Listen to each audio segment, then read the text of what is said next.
started. This is the Red Ticket Blues podcast. I am Brian Buckley. This is being recorded on June 20th, 2016 to hit the internets on June 21st. How is everybody? How is your summer going? Yes, summer. It's hot. Can we complain about that now? Because, we complain enough about the cold. I can't wait for summer. Yeah, bullshit. All right, so today we did a little something different. It's not going to be me, so I decided to have two guests on, and that's going to be the bulk of the podcast. So two different guests. We're going to listen to first Neil Dwyer, host of the Dwyer Dish podcast. You've heard him on the podcast before, and we're going to get into a little of the NBA Finals last night. LeBron takes it home for the city of Cleveland. Oh, my God. And we'll get into some baseball, some other things, a little politics.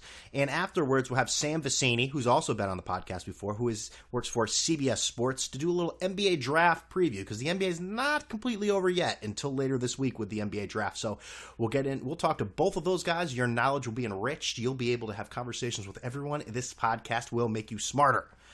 You can follow me on Twitter at BrianBuck13, at Red Ticket Blues. I will not guarantee that will make you smarter. But first, here's Neil Dwyer. I'm lucky enough today to have Neil Dwyer, host of the Dwyer Dish podcast, and we're going to talk about a bunch of stuff. But Neil, thanks for coming on today. No problem, Brian. Thanks for having me. Well, tell us more about the Dwyer Dish before we get into the NBA Finals, LeBron's emergence to ascending to heaven and all that. Tell me more about the Dwyer Dish podcast. The Dwyer Dish really is a creation, kind of wanting to do a podcast for a long time, and also seeing, because a lot of the shows that are out there, not including you, but a lot of the mainstream shows that are out there, they kind of have to hold back on the topics they talk about. If it's just sports, they kind of have to stay away from the news or politics, or the other way around. If it's a political show, they want to stay away from anything else. I wanted a show that I could really just talk about anything, talk about entertainment, talk about sports, talk about politics, and talk about it in the way I want to talk about it. And it was really a birth, and also a 2-month free subscription of Adobe Audition. So certainly the free on uploading certainly helped as well. Very nice, very nice. So you can find that. That's on SoundCloud right now, correct? SoundCloud.com/Dwyer Dish, yes. Perfect. And you can follow Neil Dwyer 1993 on Twitter. So Neil, let's get into it. Last night, the NBA Finals concluded in I guess it was a thrilling Game 7. People don't want to say it really wasn't the prettiest game in the world, but it was a thrilling game, back and forth. I've made it known on the podcast, I guess the past few weeks, I sort of just jumped and said, I don't like Curry anymore. I don't like Steph Curry anymore. When last year I completely loved him. So what were you thinking watching the game last night? Who were you rooting for? What was going through your mind? It's funny you mentioned Steph Curry there, because I actually tweeted games 5 through 7 almost took on a Shakespearean role. The Warriors came in as the darlings of the NBA, and I said on my show, and I completely stand by these words, Steph Curry, to me, has always been more about entertainment than actual X's and O's fundamentals of basketball. So they come in 73 wins. Everybody loves them. They're dominating the first two playoff series even without Steph Curry. And then they kind of fall behind to Oklahoma City. They come back, and they're on the brink of a second straight championship. And all of a sudden, LeBron, but normally the villain, and a lot of people still very much soured on him going back 6 years to when he made the decision, national television on ESPN. But so many people still very not too good of an opinion on him, joining the Big Three in Miami, winning 2 championships. He was the villain for a while, and all of a sudden, just like with a snap of a finger, he takes on this, like you said, ascending into heaven in kind of an angelistic role, where he becomes kind of the guardian of, the blue-collar fan base of Northeast Ohio and around the country. Yeah, they basically now have made Cleveland, they've completely made it seem as if it was it's like Oz. It's like Xanadu, when it's in reality it's a smelly city on the banks of whatever lake it is, one of the Great Lakes. But Steph Curry, I'm sitting there watching the game last night, man, and you said it perfectly when you're like, he's an entertainer. That guy still trying to be pretty and fancy, in a Game 7, trying to be cute, throwing the ball out of bounds behind his back, and the look from Klay Thompson after that play. And listen, he's hit those shots from way out there before. People say, normally that's a bad shot, but a guy like that can make it all the time. Well, why are you taking that shot? banking, and it didn't even hit the rim, went right off the backboard. And I think for as many people, I mean, people want to rip Steph Curry that he didn't play well. He did still average 22.6 points and almost 5 rebounds, 4 assists a game, and almost a steal a game. But it was not the same Steph Curry. Do you think? Let me ask you this: they came back from this 3-1 deficit. I put a poll out there on Twitter. If this collapse from the Golden State Warriors, is that worse than the New York Yankees in 2004 against the Boston Red Sox? What do you think is worse? Well, I actually voted in that poll, and I said, without any doubt, 100% the 04 Yankees. You know, you're up 3-0. Yeah, the Yankees and Red Sox were neck and neck as the two best teams in baseball that year, but you don't blow a 3-0 lead with Mariano Rivera on the mound in the ninth inning. You just don't do that. Yeah, you know what's funny? I was actually asking a guy at work today, and he's a big Red Sox fan, and he thought it was the Golden State Warriors. He thought without a doubt, which I found to be really, really strange. Maybe it's just because we threw the vote out to, you know, the people that we interact with on Twitter are more Northeast people, and maybe I didn't get everyone's opinion in Oklahoma and, you know, Mexico, Missouri, where Tyronn Lue's from. He's shouting them out. And anywhere else, I don't know. I don't know. So who did you think before going into this series? Who did you think? I mean, I had on the podcast before several times, I think I declared the Cavaliers dead after almost every game. Did you? Who did you have going into this series? Going into the series, I had Warriors in 7. I think it'd be a much better series than last year. Last year was just LeBron and 4 other guys against the Warriors. This year, LeBron at least had a starring cast with him and some guys to back him up. Well, really, no one backed him up through the first 6 games. It took Kyrie Irving a clutch second half in Game 7 to finally have that support that he desperately needed. It was really like our pal Mike Francesa said in the afternoon today on FAN. He was really used to run out of gas in by Game 7. He was really just tired of being peak LeBron. He needed somebody to help him. But going back to your original question, yeah, I had Warriors in 7, and after going down 3-1, I'm like, there's no way the Cavs are going to Golden State and winning Game 5. Yeah, There's no way. I thought that would be a bloodbath. And you know, you mentioned Kyrie Irving real quick. I was ready to rip my hair out several times at the end of that fourth quarter when, you know, the Cavaliers should be milking the clock, and he is taking on four defenders when he's lucky enough he got the rebound. But do you know what I'm talking about? Do you remember that play where he's taking it in on 4 guys when he should be dribbling the ball out, which he does so well, but instead he's taking on 4 versus 1. Yeah, like I said, Steph Curry, he tries. First of all, he's a point guard. The point guard's job is to shoot the ball, and both teams made the biggest mistake both teams made are trying to copy each other's games. You know, Cleveland's trying to shoot threes from way outside. They're just not. They don't play that way. They play tough, raw inside basketball. They take it in the paint, get the layups, get the defensive rebounds. Kevin Love, you know, even though Kevin Love wanted to get rid of the ball half the time, he did not even look at the basket most of the game. I mean, you and I talked about it. Right. I said, "Hi, I'm Kevin Love. I'm a fat white guy that just wants to play in the game." That's basically it. He wanted no part of Game 7 at all. But once Cleveland figured out what they had to do and just play your game, that's when they came back. That's when they had those 8-0 streaks at the end, even though they kind of collapsed a little bit at the end of the third quarter. That's what they had to stick to, and it worked. I guess so. Moving on now, I think I only heard this in one place, and unfortunately, the mouth was from Stephen A. Smith, and that was there are sources to Stephen A. Smith saying that LeBron could be eyeing a move to Miami or Los Angeles. You call BS on that? Or is there any truth to that? Is it just Stephen A. Smith trying to get attention when his boy Skip Bayless is walking out the door, or where there's smoke, there's fire? What, Stephen A. Smith trying to get attention? What's next? Water is wet? Yeah, right. Exactly. So I know. I don't see any truth to that. I think LeBron finishes his career in Cleveland. I think he finishes it. You know, I've been convinced that he'll play to like 40 or 41, like have that Stockton Malone longevity. But I think he'll probably finish around where Jordan finished with the Bulls, maybe even a little younger, 34, 35. Yeah, no, I agree. I mean, neither of us know if Stephen A. Smith's telling the truth. It just sounds so, like I said, full of BS, coming from someone who is usually fuming BS ad nauseum. So the NBA is over, and before we become completely indulged in NFL, there is baseball. And you are a Yankees fan, correct? Yes, I am. What do you think about the Yankees? I find them the Bronx Pinstripes podcast is a great podcast to listen to, and their latest episode, I don't know, I'm always giving them free publication, but that's okay.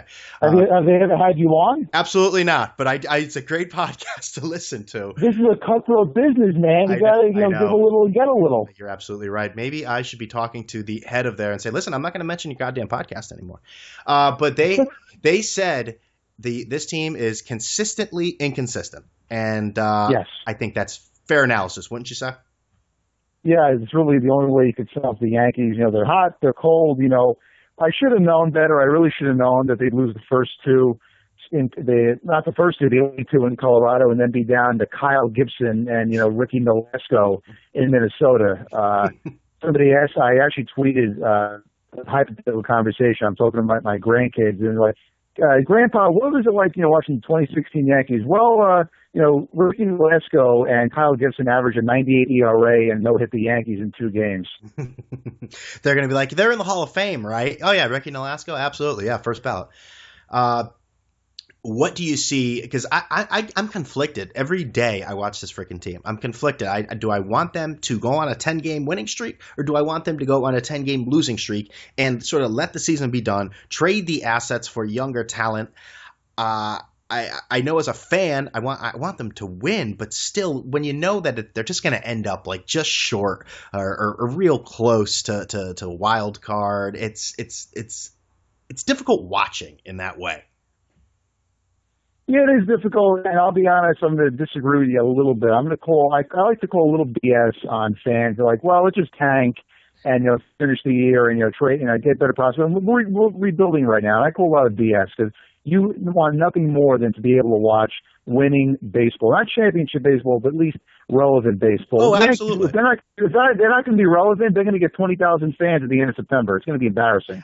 You know what I say? Oh, I wish they'd go on a 10-game losing streak. I'd be the first one complaining if they went on a 10-game losing streak. So you're right. I mean, that's a good call of BS there, because sometimes, again, like Stephen A. Smith, I'm fuming with BS. So I would I'd lose my mind. Now, the Mets on the other side of town, they're starting to come back down to earth, and they seem to have the same issue as the New York Yankees. They just can't hit the freaking ball.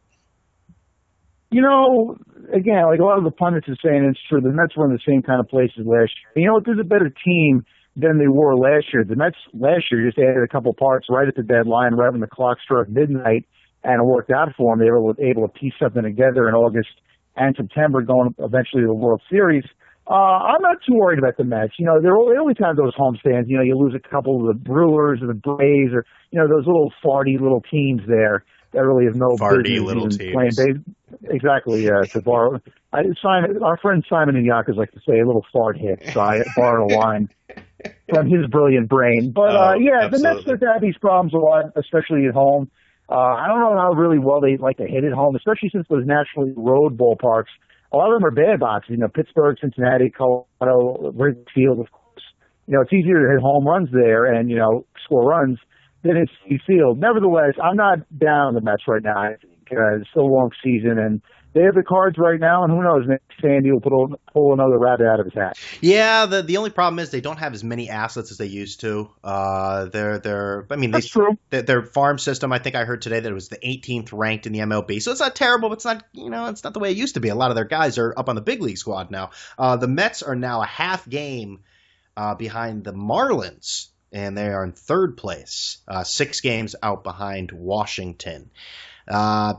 Like you said, there's a lot of baseball left to be played for both teams. I mean, for both teams, we're not even halfway through the season yet.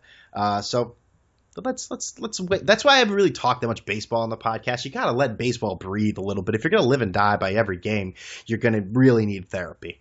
And a quick Marlins point too. I remember I was in. I think you may be one of the first people to ever say, "Well, quick Marlins point." Marlins point.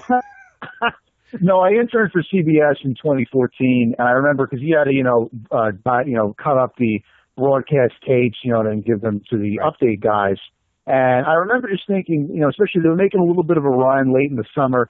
I'm like, boy, if only they had a healthy Jose Fernandez, Well, you know what? Now they're reaping the benefits Yep. of having a healthy ace pitcher all throughout the year, and you see what happens. Yeah, that he has been I say a key addition, but like you said, he's been a key addition because he's healthy. He's one of the best pitchers in the majors, and it is certainly making a difference for the Miami Marlins as they're actually over 500 on June 20th as we record this. So the other thing, Neil, like you talked about the Dwyer Dish. Now I talk about politics on my podcast sometimes just because this is such a crazy election so far, and I don't even think we've seen anything yet. Wait till the debate. Wait till Trump is in a debate and Hillary says, I'm qualified to be president, and Trump says something like, oh yeah, what was your husband qualified when in the Oval Office? Because we all know what happened there. All right, you can't even take care of your own house. How are you going to run the country? And I'll smoke a cigar to that, Hillary.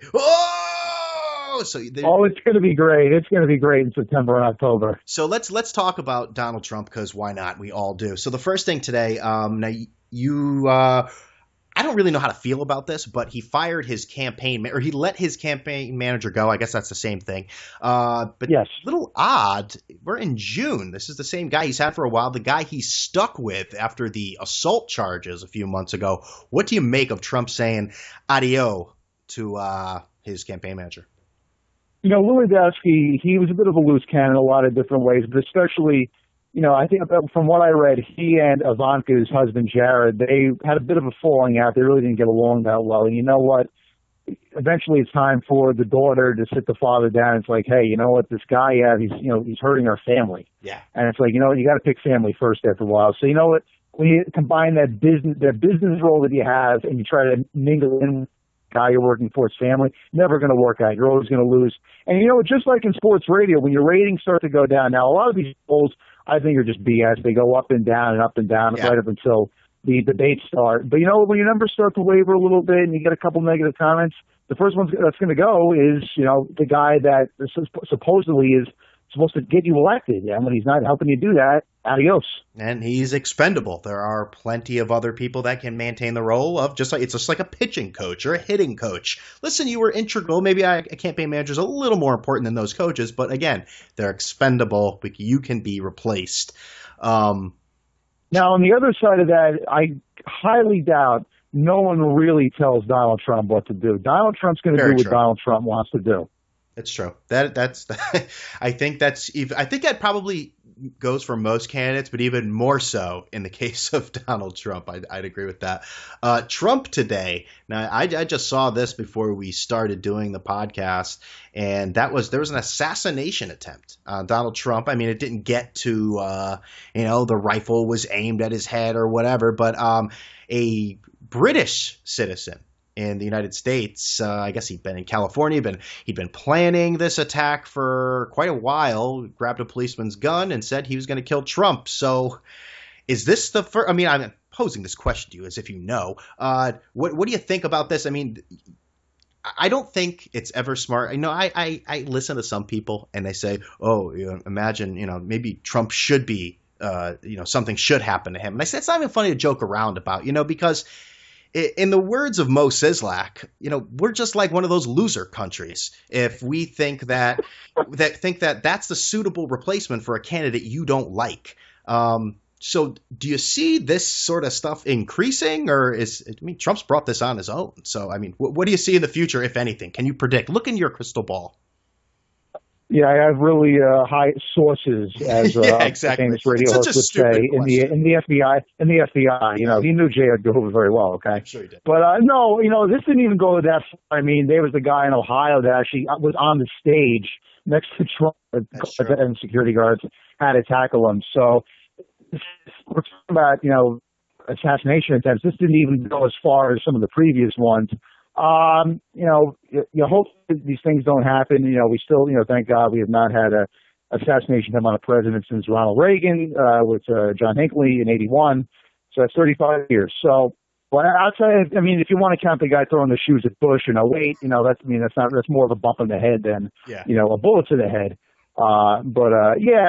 You hope these things don't happen, and I'm sure there's going to be a lot more security as time rolls on. I like it says here, I'm reading, The 19-year-old told Secret Service he had been planning to kill Trump for about a year, but decided to act on this occasion because he finally felt confident about trying it. He said that he drove from California to Las Vegas, visited a gun range the day before to learn how to shoot. So this guy had a year to, prepare for this act and then decided to learn how to shoot the day before. So, I mean, he kind of piss poor planning. I think my favorite line in that is that he waited until he was confident enough to do it. So, of course, he's got a self-esteem problem. Yeah, every day waking up in the mirror looking at yourself, are you ready? Are you good enough? Will people accept you? You have the Rocky. You have Hearts on Fire playing in the background. He's climbing up the mountain in Rocky 4. Yeah, seriously. It's Stuart Smalley. You're good enough. You're smart enough. You can do it. And the big thing that is just sort of broke now, and I'm sure people will still be talking about tomorrow, and that is in the aftermath of the massacre, the terrorist massacre in Orlando. Chris Murphy, Connecticut state senator, along with other senators, proposed 4 gun bill measure legislation to the Senate today, and all 4 of them failed. I don't know where you stand politically, Neil. But I'm not a gun person. I'm not anti-gun, but to deny these things, to shoot them down, just seems silly in my mind. Everyone can have as many guns as they want, but some of these things that they're voting on, no one's taking their freaking guns away, man. Yeah, you're right on that, and I think I did agree. Chris Murphy's a Democrat. I'm not a Democrat. Let's put it that way, okay. But. The one thing I did agree with him on, he had said, you know what, screw this moment of silence crowd. Now, he didn't say it in those exact words. I'm just kind of basically saying what he's thinking in his mind. But screw this moment of silence stuff. Let's act on something and let's do something. We've been sitting on our asses for long enough, just doing this thoughts and prayer stuff. So I do agree with him in that. I could tell he's got a lot of sympathy and a lot of raw emotion. He's a father. I think during the filibuster, both his kids were in there, and he looked at one of his older sons as he was talking about certain gun legislation. So, you feel for the guy, you feel like he's doing something noble. But the real problem with this is, Omar Martin, he was taken off. He was on the watch list for a little while. I believe it was like either 6 months. It was a very relatively short period of time. Then he's getting taken off. But the real problem is, it's not necessarily a gun thing. What it is, it's a government culture thing. The FBI needs the room it needs to do actual work when it's, being kind of short-handed and being kind of blocked because, they don't want to do racial profiling or they don't want to do the fear of being politically incorrect and being bigoted. What the FBI is there for a reason. And, under, the J. Edgar Hoover at FBI, Omar Martin would have been found a long time ago because the FBI is able to do what it has to do and to safeguard this country. And when it's not able to do that, it's a government culture problem, not a gun problem. I think you're absolutely right. I will agree with the fact that, listen, this Orlando shooting, it would have taken place regardless of every single one of these bills passed. He would have used a bomb, exactly. He would have used his bare hands. I just think, in certain sense, common sense has to take over. It's not going to stop everything. Some of these people think that it will stop everything, and they're sadly mistaken because that's not going to happen. But, I mean, these are some of the bills they were voting on here. Chris Murphy wanted a gun show background check. Amendment by Chuck Grassley of Iowa would make it more difficult to add mentally ill people. But wait, it would make it difficult to add mentally ill people to the background check database, giving people suspected of serious mental. Okay, so that. What else? This. And you know what though? He passed the background check. So like, how many more background checks? True. The guy was going to do this no matter what. That's true. I agree with you there. But I'm just saying, going forward and other things like I'm not yelling. I'm not yelling at you, by the way. I'm just frustrated. No, I understand.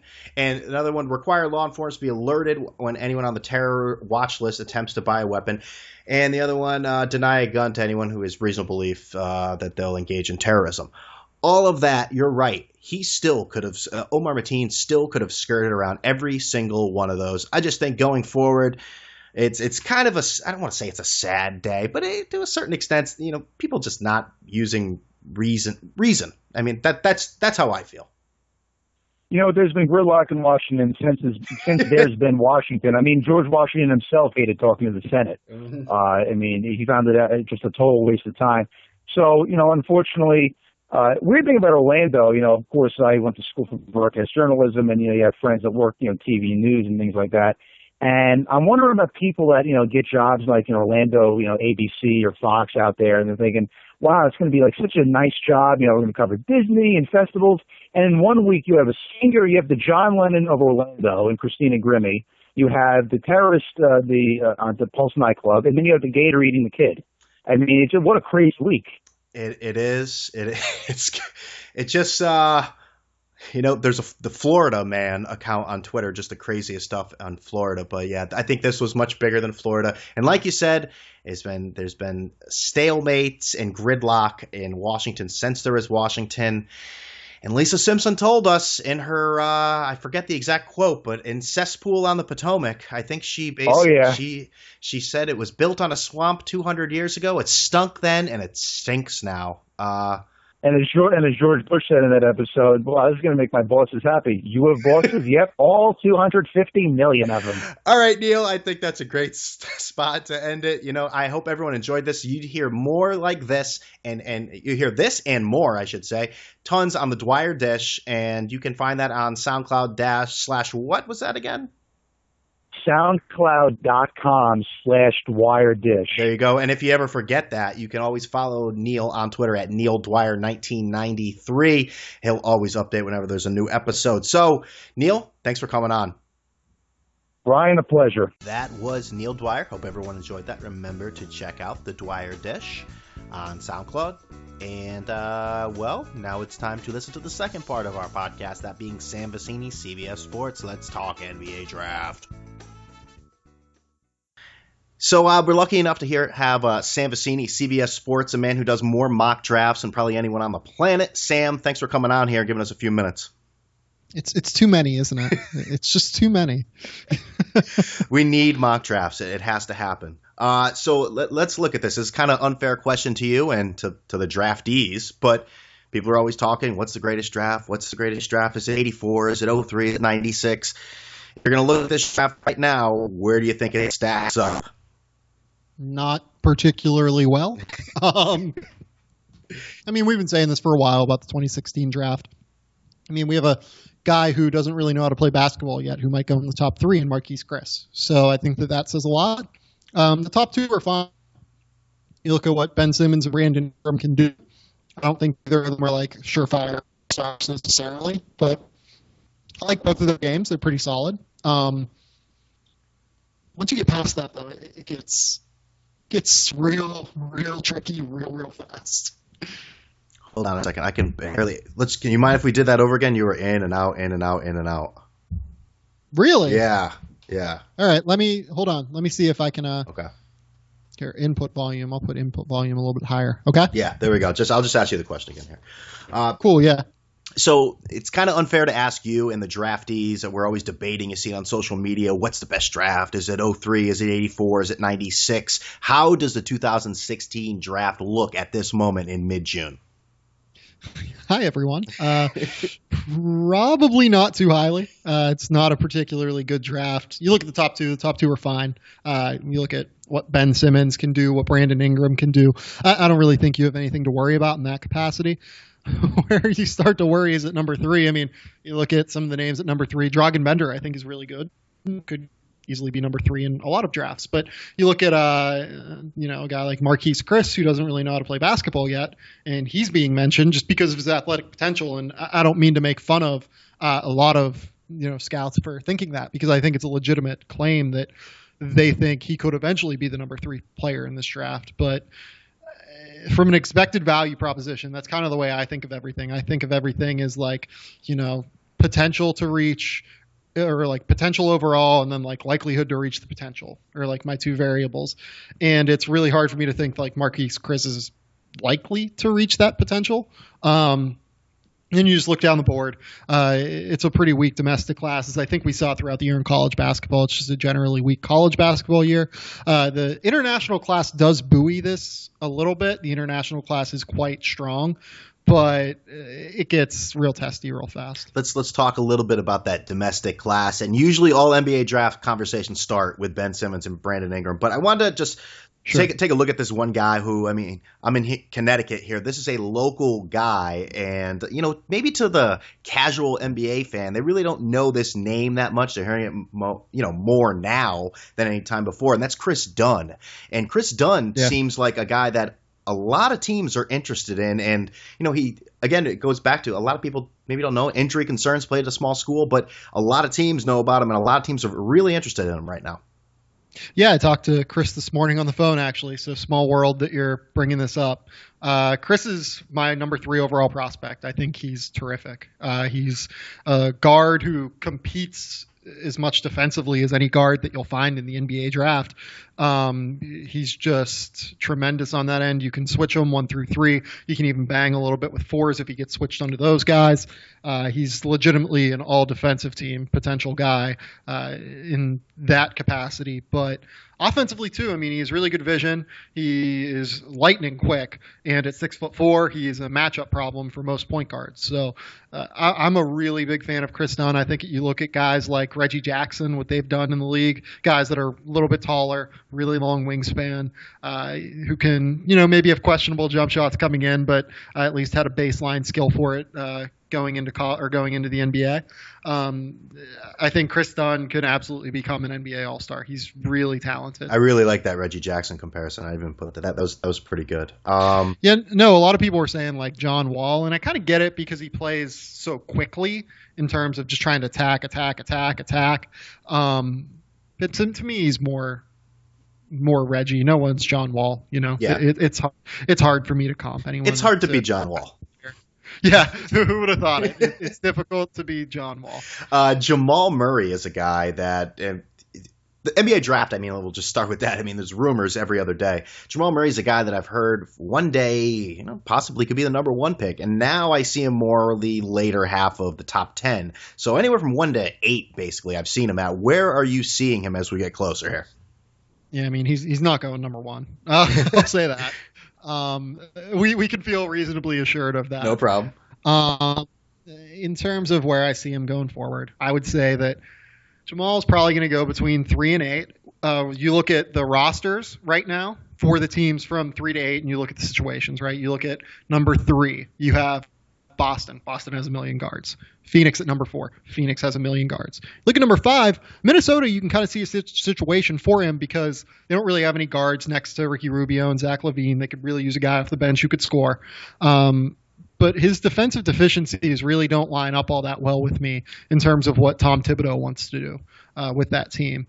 So you can kind of look past them, and then you get to number 6, New Orleans. I think that's a landing spot. Number 7, Denver, that's a landing spot. Number 8, Sacramento, a clear landing spot, I think. And if he got past number 8, I would be surprised because if Jamal's sitting there on the board, it means that Buddy is likely already selected. So I would think that maybe Buddy or maybe Jamal doesn't slip past 8, but we've seen weirder things happen in the draft, so I'm not going to pretend to know. So you mentioned Boston, and again, you say number 3, Murray could be there. Kris Dunn has there seems to be back and forth if he wants to play for Boston, a local team to him, but more importantly, there's already a scoring point guard there. They have 20. Right. They have 3 of the top 20 picks, 5 second-round picks. They have to be dealing some of these. They're not using all these picks, right? Yeah, I think that's a fair assessment. I don't know what way they're going to deal them because part of the weird thing about this draft is that because it's such a weak draft and because we're going into a draft in 2017, which is known as just tremendously strong due to this incredible freshman class that has come through and as seniors this year and will enter college next year. No one really wants to trade 2017 picks right now because they see them as so incredibly valuable. So it's going to be relatively difficult, I think, for Boston to move out of this draft, which means they're probably going to be consolidating picks going upward. So you look at what they could do with number 16. Maybe you package 23, 31, 35 to move up to like 11 or 12 or something. Right. I think that's more what we're going to see with Boston. Maybe they can find a way to get a guy like a Danilo Gallinari or something who they've been connected with before, and maybe Denver wants a fresh start with him and would rather have a young player instead of him. So I think that you're trading if you're trading out, you're probably getting a player. If you're trading within the draft, you're probably consolidating and moving up. Yeah, I mean, Boston, they need some sort of solid veteran, if not a superstar. And you're right, I don't know if they're really going to find it, especially, I mean, at number 3, I don't know if you're really going to find a superstar. And obviously, you're not going to find a superstar in the second round this quickly. You bring up also that 2017 draft, and it will be the second year of the new rule that the NBA and NCAA have sort of come together on, and that is allowing players to go to the NBA Combine and decide till 10 days afterwards and work out with one team if they want to pull their names out. And you've talked about this on the CBS Ions College Basketball podcast, that you are a big proponent of this, and how can you not be? So let me ask you, how did it go this first year? There are plenty of people that are not. I think that there have been just so many people that have, put egg on their face by saying that this is a terrible rule or this is a silly rule throughout the media. It's just so dumb to me to say that. It went perfect. It went exactly as it was supposed to this year. You look at all the names who pulled out from the domestic class. I mean, guys like Isaiah Briscoe probably would have declared and gone undrafted. Nigel Hayes probably would have declared, and once he worked out and didn't work out well, given his performance at the Combine, probably would have gone undrafted. You look at a guy like Melo Trimble. Melo Trimble might have declared or something before, might not have, but once he got the information at the Combine that he needed, decided to return. It worked exactly as it was supposed to. These kids that decided to come out, I think that part of what happened was a lot of these kids who did decide to declare with agents saw the writing on the wall in terms of this being a weak draft, like a Steven Zimmerman, a Malik Beasley, guys at the end of the first round, Diamond Stone. These are guys that will maybe not go in the first round, maybe will, maybe won't. But the problem with this is that the 16 draft is just so weak that they see their chance, like they see their chance at millions. And if you work out well, why not just go for it and see what happens? Is that why Daniel Hamilton made the decision to keep his name in the draft? I actually asked Daniel about that at the Combine. He said he just thought it was his time. His mind seemed set on just coming out of Connecticut and leaving and going pro. He thinks he's genuinely going to be in the NBA next year. I have my doubts, I'll say. Yeah. But I think that he was just ready to start his professional career in any capacity that he needed to. I know, and I can't fault the guy for exactly. He wants to be a pro, but I mean, and it's easy for me or anyone else to say they belong in college more when, who the hell am I to tell someone what to do with their lives? But watching him play all the time, it's just sort of, I don't know. It's going to take a lot of hard work to get into the league for Daniel Hamilton, I think. And the weird thing for Hamilton, too, is like he's not unskilled. Right. I mean, he can really pass the ball. He can really rebound. He's just so skinny. He's going to need to put on so much weight. It's going to take so much time for him to do that. Plus, he really needs a jump shot, or he really needs to be able to finish at the rim. I would say the jump shot more than finishing at the rim, to be honest. If he can get those two things done, easy to see him in the NBA, but right now he's kind of a fake-ish prospect to me. I agree. So most segments begin with Ben Simmons and Brandon Ingram. We're going to end it with it. So Simmons is not working out with the Sixers. People say, well, why? He doesn't have to. Why not? Well, maybe he wants to fall to the Lakers. And even Jerry Colangelo, GM of the 76ers, said, it changes every day who we're going to take. Is there really a debate here, or is it going to be, Ben Simmons number 1, Brandon Ingram number 2? I will say that I think that they are going to take Ben Simmons. Okay. Maybe it changes every day. Maybe it doesn't. I don't know. Maybe they're trying to drum up trade interest in some capacity. I don't think, though, what will affect it is whether or not Ben comes in for a workout. Yeah, I didn't think so either. I mean, maybe Brandon is their guy for whatever reason. Maybe they think Brandon Ingram is the best player. What is not going to affect that is that Ben did not come in for a workout. What I think is going to happen next week is if this Los Angeles interest is as legit as said, you're going to hear a random report next week that Ben Simmons was in Los Angeles for a secret workout with the Lakers. That's just kind of the way that these things work. Right. I don't think that would stop the Sixers from doing anything. The Sixers are going to take the guy they want to take. I think that's Ben Simmons. I would be surprised if it's not Ben Simmons. He's just the best. To me, he's the best prospect on the board. Pure and simple. He's best athlete. Rebounds the ball. Preternatural basketball sense.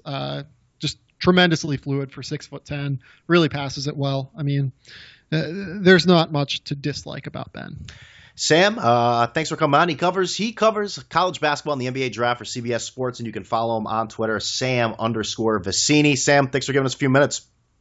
Absolutely, Brian. No problem. There you go. 2 guests, 1 podcast. Hard to believe, right? You can't even comprehend it. Like Kevin Love showing up in Game 7. I mean, I was so right about that for 6 games, that he would be completely exposed on a national stage. I was so right. That bastard had to screw me in Game 7. Anyways, that's the way it goes. Hope you enjoyed both guests. They were great. They were gracious. They were wonderful. They were all of that. I thank both of them. Remember, you can always listen to this show and all the other shows before it on iTunes, TuneIn Radio, Stitcher, YouTube, and follow me on Twitter at BrianBuck13 and at Red Ticket Blues. Have you missed an episode? Was there one that you really wanted to see, but you don't know if it came out yet or something? Well, you subscribe. That's the thing. And then you'll get a notification on your phone saying, hey, listen, it's Brian. He's talking again. And then you say, ugh. And they say, all right, well, I'll listen to it anyways. But subscribe, and if you really do like it, then leave a rating, tell your friends, tell your parents, tell everyone, tell your family, just bother them at parties. Red Ticket Blues. What does that mean? How's school? I don't know. Red Ticket Blues. Something like that. Anyways, I hope everyone enjoyed it. Again, with all that being said, I'm out of here.